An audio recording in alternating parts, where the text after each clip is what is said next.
वाह, अब आप मेरे बाप बने हैं क्या? बरा कैसे ना करो बेटी, क्या ना करूं, क्या ना करूं? चीखो मत, विदात साहब सुन लेंगे। फिक्र ना करें आप, उनका वक्त भी करीब है। बहुत जल्द वो भी अंजाम देख लेंगे। क्या बकवास कर रही हो तुम? ताहिर भाई कल रात यहाँ आए थे मुझे बचाने के लिए। वो शराबी आदमी उनका ड्रामा था। क्यों नहीं गई फिर तुम? क्योंकि उन्होंने मुझे बताया है कि मेरी अम्मी और बहन को उन्होंने ढूंढ लिया है।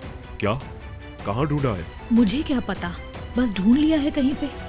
अम्मी और बहन को बचाने का जब इतना थोड़ा वक्त रह गया है तो मैं ताहिर भाई के साथ नहीं जा सकती थी। मैं जाती तो वो उनके साथ कुछ कर देता, इसलिए मैं नहीं गई।